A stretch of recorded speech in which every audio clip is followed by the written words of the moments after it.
Assalamualaikum warahmatullahi wabarakatuh. Di sini saya akan menjelaskan tentang komputer beserta komponen-komponennya. Apa itu komputer? Komputer merupakan alat bantu bagi manusia dengan sistem kerja menerima input berupa data, mengelola input tersebut, dan menghasilkan output berupa informasi. Beberapa fungsi dasar sistem komputer. 1. Input, keyboard, mouse, pemindai, scanner, dan lainnya. 2. Output, monitor atau display grafis, printer, speaker, dan lainnya. 3. Processing data, merupakan fungsi di mana pekerjaannya yaitu memanipulasi dan mengendalikan data dari keseluruhan sistem. 4. Storage, hard drive ataupun perangkat penyimpanan eksternal. Komponen utama pada sistem komputer. Yang pertama brainware, kedua software, ketiga hardware, keempat aplikasi, kelima sistem operasi. Terus ada CPU. CPU atau disebut dengan Central Processing Unit adalah otak atau sumber dari komputer yang mengatur dan memproses seluruh komputer. Terus ada komponen CPU, Control Unit atau bisa disingkat dengan CU. Salah satu bagian dari CPU yang bertugas untuk memberikan arah, kendali, kontrol terhadap operasi yang dilakukan berbagai ALU, Arithmetic Logical Unit, sebelum data tersebut dikeluarkan. Terus hardware, Central Processing Unit atau CPU, media penyimpanan atau memori, input device, peralatan input, output device, peralatan output, communication device, peralatan komunikasi. Terus di sini ada software, sistem software, sistem operasi dan driver, utility software, antivirus, firewall, disk, fragmenter, dan lainnya. Terus application software, web browser, software office, game, dan lainnya. Terus linguage, program linguage, bahasa yang digunakan oleh manusia untuk berkomunikasi dengan komputer. Karena komputer memiliki bahasa sendiri, maka komputer tidak akan merespon selain menggunakan bahasa pemrograman. Terus brainware, komponen terakhir dalam sebuah sistem komputer adalah brainware. Brainware dapat diartikan sebagai orang maupun perangkat intelektual yang memakai, menggunakan atau mengoperasikan perangkat komputer. Terus bahasa pemrograman, di mana bahasa pemrograman itu adalah bahasa yang menjadi sarana manusia untuk berkomunikasi dengan komputer. Pikiran manusia yang tidak terstruktur harus dibuat terstruktur agar bisa berkomunikasi dengan komputer. Komputer memerlukan kepastian dan logika yang benar untuk dapat melakukan suatu instruksi tertentu. Untuk itu, diperlukan algoritma yang baik dan benar. Terus bahasa mesin. Bahasa mesin adalah bahasa yang berisi kode-kode mesin yang hanya dapat diinterpretasikan langsung oleh mesin komputer. Bahasa mesin sering juga disebut native code, sangat bergantung pada mesin tertentu. Bahasa ini merupakan bahasa level terendah dan berupa kode biner 0 dan 1. Sekumpulan instruksi dalam bahasa mesin dapat membentuk microcode, semacam prosedur dalam bahasa mesin. Terus keuntungan, eksekusi cepat, kerugian sangat sulit dipelajari manusia. Terus translator, assembler. Selain bahasa tingkat tinggi dan bahasa mesin, ada bahasa lain yang disebut bahasa assembly. Bahasa assembly ada di antara bahasa tingkat tinggi dan bahasa mesin. Ini lebih dekat ke bahasa mesin daripada bahasa tingkat tinggi. Ini juga disebut bahasa tingkat rendah. Bahasa ini tidak mudah dibaca dan dimengerti oleh programmer seperti bahasa pemrograman tingkat tinggi. Assembler bekerja sebagai penerjemah dalam mengubah program bahasa assembly menjadi kode mesin. Terus ada translator. Translator atau penerjemah melakukan pengubahan source code short program ke dalam target kode, objek program. Terus short kode ditulis dalam bahasa sumber, objek kode berupa bahasa pemrograman lain, bahasa mesin pada suatu komputer. Terus jadi penerjemah membaca suatu program yang ditulis dalam bahasa sumber dan menerjemahkan bahasa sumber ke dalam suatu bahasa lain. Terus saat melakukan proses penerjemahan akan melaporkan adanya keanehan, kesalahan yang mungkin ditemukan. Terus interpreter. Sini ada definisi. Interpreter adalah perangkat lunak yang menerjemahkan program bahasa tingkat tinggi ke bahasa mesin. Terus fungsi. Interpreter mengubah program bahasa tingkat tinggi ke bahasa mesin baris demi baris. Terus bahasa seperti Ruby, Perl, Python, PHP menggunakan interpreter. Terus compiler. Definisinya, compiler adalah perangkat lunak yang mengubah program yang ditulis dalam bahasa tingkat tinggi ke bahasa mesin. Terus fungsinya, compiler mengkonversi seluruh program bahasa tingkat tinggi ke bahasa mesin pada suatu waktu. Terus bahasa seperti C++ menggunakan compiler untuk mengonversi kode. Terus preprosesor. Di tahap ini, compiler menghapus semua kode berisi instruksi include, kemudian menambahkan inklusi file. Selain itu, define juga digantikan dengan ekspansi makro. Hasil dari proses tersebut dinamakan assembly language. Bahasa ini ada di antara HLL dan Biner. Assembly language adalah perantara yang dapat mengkombinasikan perintah mesin serta beberapa data akan berguna di proses berikutnya. Terus compiler, fase kompilasi. Compiler L menerjemahkan file teks hello, I ke dalam file teks hello, S yang berisi program bahasa assembly. Program ini mencakup definisi fungsi utama berikut. Setiap baris 2-7 dalam definisi ini menjelaskan suatu instruksi bahasa mesin tingkat rendah dalam bentuk tekstual. Bahasa assembly berguna karena menyediakan bahasa keluaran common untuk compiler yang berbeda untuk bahasa tingkat tinggi yang berbeda. Misalnya compiler C dan compiler Fortran. Keduanya menghasilkan file keluaran dalam bahasa assembly yang sama. Terus assemble, fase assembler. Selanjutnya assembler atau disingkat dengan AS menerjemahkan hello, S ke dalam instruksi bahasa mesin, mengemasnya dalam bentuk yang dikenal sebagai program objek yang dapat direlokasi dan menyimpan hasilnya dalam file objek hello.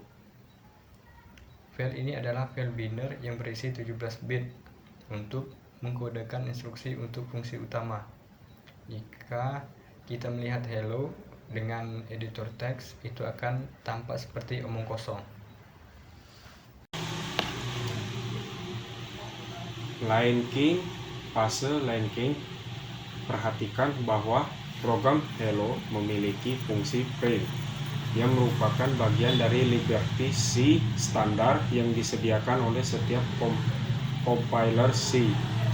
Fungsi print berada di file objek terpisah yang telah dikompilasi yang disebut print O, yang tidak tahu bahwa harus digunakan dengan program hello.o. Linker it menangani penggabungan ini. Hasilnya adalah file hello yang merupakan file objek yang dapat dieksekusi atau hanya dapat dieksekusi yang siap untuk dimuat ke dalam memori dan dieksekusi. Organisasi perangkat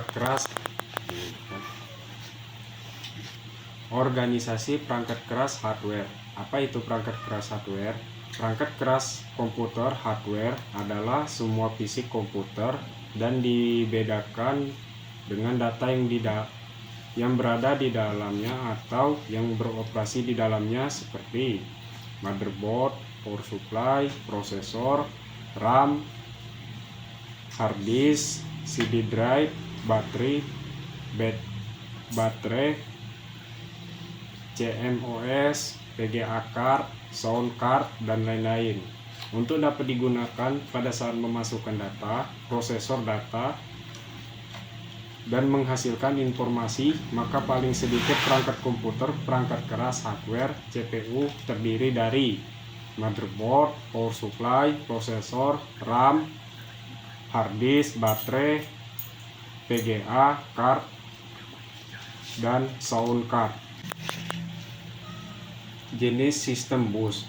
Jenis sistem bus bisa dibedakan menjadi dua macam, yaitu dedication bus dan multiplex bus. Adapun penjelasannya adalah sebagai berikut. Dedicated bus merupakan bus yang khusus menyalurkan data tertentu. Bus ini mempunyai kelebihan yaitu kecepatan yang tinggi, akan tetapi juga mempunyai kelemahan yaitu membutuhkan saluran yang banyak. Kedua, multiplex bus merupakan bus yang menyalurkan data melalui informasi yang berbeda, baik itu data, alamat, dan sinyal kontrol dengan cara multiplex. Keunggulannya dari bus ini yaitu tidak memerlukan saluran yang banyak, akan tetapi juga mempunyai kelemahan yaitu kecepatan rendah dan perlunya mekanisme yang kompleks untuk mengurangi data multiplex. Jenis bus berdasarkan fungsinya. Bus dibedakan menjadi tiga macam yaitu data bus, address bus, control bus. Inilah penjelasannya. Data bus terdiri dari 4 jalur 8, 6, 16, 32, dan 64. Data ini mempunyai transisi dua arah dari CPU atau mikroprosesor ke memori atau modul. Input-output atau sebaiknya semakin lebar bus maka semakin cepat data yang terkirim. Data bus berfungsi untuk mentransfer data. Address bus merupakan alamat dari modul data. Address bus bersifat dua arah seperti CPU memberikan alamat yang hendak disetujui. Semakin besar bus alamat, semakin banyak lokasi yang diberikan alamat.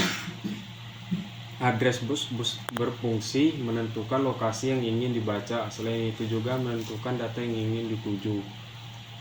Control bus merupakan bus untuk mengontrol data bus dan address bus, serta mengontrol semua modul yang ada. Control bus ini juga sebagai kontrol mekanisme kerja dari data bus dan address bus.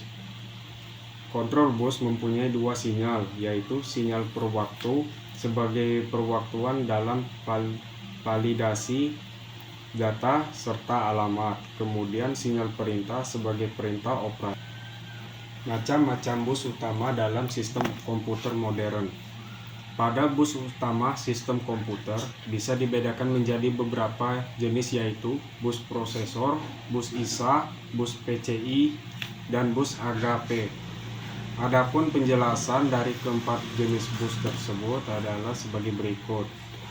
Bus prosesor disebut juga front sys bus, FSB, merupakan bus tercepat pada komputer dan merupakan inti dari chipset dalam kurung dan motherboard utamanya.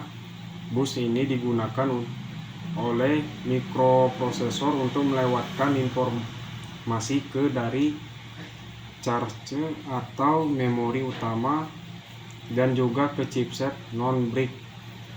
Bus prosesor pada komputer sekarang berjalan pada kecepatan 66 MHz, 100 MHz, 133 MHz, atau 200 MHz, menggunakan lebar jalur data 64 bit. Bus ISA, bus 16 bit, 8 MHz. Kecepatan ini sangat rendah namun cukup ideal untuk perheran yang memang berkecepatan rendah, termasuk piranti lama untuk keperluan modern, sound card, dan piranti berkecepatan rendah lain. Bus ini masih mencukupi komputer generasi terakhir seperti Pentium 4 relatif tidak menyertakan bus atau slot ini di dalamnya. Pada chipset sound brick terdapat controller yang bekerja sebagai bus ISA sekalian interface dengan bus PCI.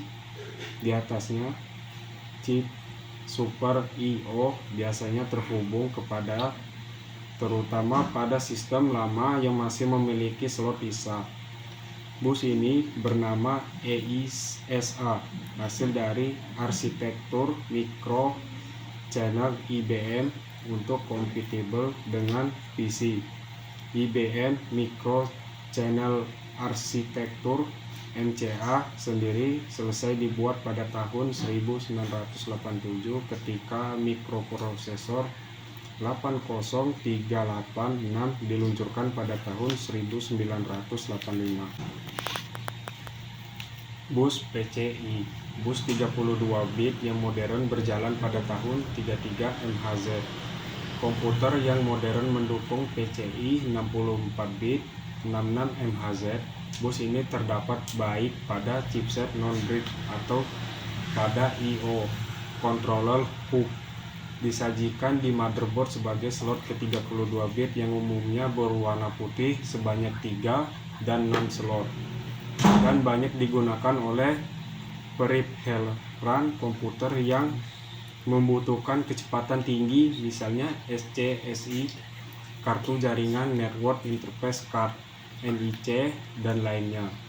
Bus AGP, bus cepat 32 bit yang khusus untuk kartu grafis atau video, berjalan pada kecepatan 66 MHz AGP 1 kali, 133 MHz AGP kali 2, 266 MHz AGP kali 4, atau 533 MHz AGP kali 8 yang akan menghasilkan bandwidth hingga sebesar 2,133 MB per detik. AGP dihapuskan ke NOR brick atau memory controller hub pada chipset dan konektornya pada motherboard yang diwujudkan dalam bentuk slot AGP pada sistem yang mendukung umumnya berwarna coklat. Memori adalah bagian komputer tempat program dan data disimpan. Istilah penyimpanan atau penyimpanan pengacu pada memori, meskipun kata penyimpanan sering digunakan untuk merujuk pada penyimpanan disket, tempat cari informasi, membaca, dan menulis berbagai jenis, teknologi, organisasi, kinerja, dan harga. Parameter memori adalah 4 parameter penting yang diperhatikan dalam memilih memori. Kapasitas. Memori dapat dipandang sebagai unit penyimpanan yang berisi satu jumlah lokasi yang masing-masing menyimpan sejumlah W bit. Kecepatan memori diukur dalam 2 parameter, waktu akses TA dan waktu siklus TC. Latensi, waktu akses untuk akses pertama dalam serangkaian akses. Bandwidth, kecepatan transfer data oleh memori itu dinyatakan sebagai jumlah bit per detik.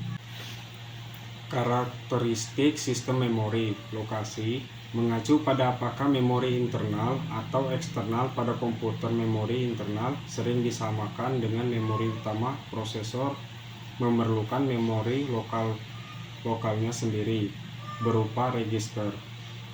Cache adalah bentuk lain dari memori internal. Memori eksternal terdiri dari perangkat penyimpanan peripheral yang dapat diakses oleh prosesor melalui pengontrol I/O. Kapasitas memori biasanya dinyatakan dalam bit. Satuan pemindahan. Untuk memori internal, satuan transfer sama dengan jumlah jalur listrik yang masuk dan keluar dari modul memori. Ini mungkin sama dengan panjang kata tetapi seringkali lebih besar seperti 64, 128, atau 256 bit. Untuk memperjelas hal ini, pertimbangkan 3 konsep terkait untuk memori internal. Pada komputer sebelumnya, bentuk penyimpanan akses acak yang paling umum untuk memori utama komputer menggunakan serangkaian loop ferromagnetik berbentuk donat yang disebut inti. Oleh karena itu, memori utama sering disebut sebagai inti, sebuah istilah yang masih bertahan hingga saat ini.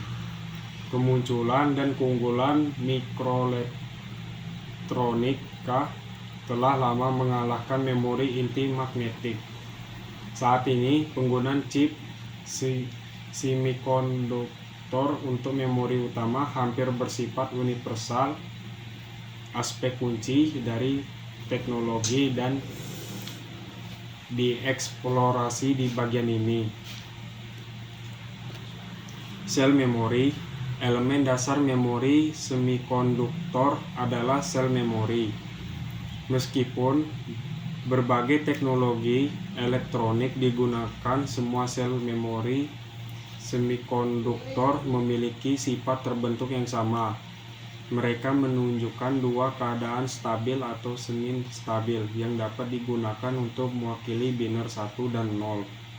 Mereka mampu ditulis ke dalam setidaknya sekali untuk mengatur keadaan. Mereka mampu dibaca untuk merasakan keadaan.